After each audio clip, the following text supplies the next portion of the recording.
आज की कहानी का शीर्षक है उबासी की सजा। एक दिन तेनालीराम को संदेश मिला कि रानी तिरुमला देवी इस समय बड़े संकट में है और आपसे मिलना चाहती है। तेनालीराम तुरंत रानी से मिलने गए। रानी जी, कैसे याद किया सेवक को? तेनालीराम जी, हम एक भारी मुसीबत में फंस गए हैं। मेरे होते आप किसी प्रकार की चिंता ना करें और मुझे बताएं कि क्या बात है। दिलासा पाकर रानी की आंखें भर आईं। वे बोली, बात दरअसल ये है कि महाराज हमसे काफ़ी नाराज हैं। किंतु क्यों, क्या हुआ था? एक दिन वह हमें अपना एक नाटक पढ़कर सुना रहे थे कि हमें उबासी आ गई। बस इसी बात पर महाराज नाराज होकर चले गए। तब से आज तक कई दिन हो गए हैं, महाराज ने इस तरफ रुख ही नहीं किया। हालांकि इसमें मेरा कोई दोष नहीं था। फिर भी मैंने महाराज से माफ़ी मांगी, पर महाराज पर कोई असर नहीं हुआ। अब तो तुम ही हमारी इस समस्या को हल कर सकते हो तेनालीराम।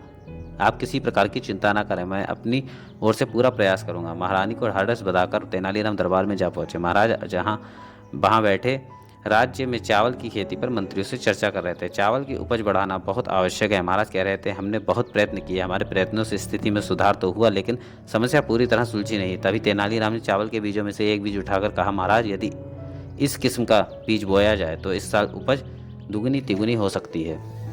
अच्छा, क्या इस किस्म का बीज इसी खाद में हो जाएगा? हाँ महाराज, किसी प्रकार का और दूसरा प्रयत्न करने की आवश्यकता ही नहीं है।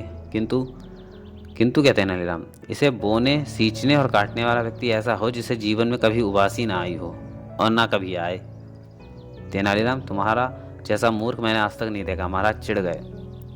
क्या संसार में ऐसा कोई व्यक्ति है जिसे कभी उबासी ना आई हो? ओ क्षमा करें महाराज, मुझे नहीं मालूम था कि उबासी सभी को आती है। मैं ही क्या, महारानी जी भी यही समझती हैं कि उबासी आना बहुत बड़ा जुर्म है। मैं भी जाकर महारानी जी को बताता हूँ।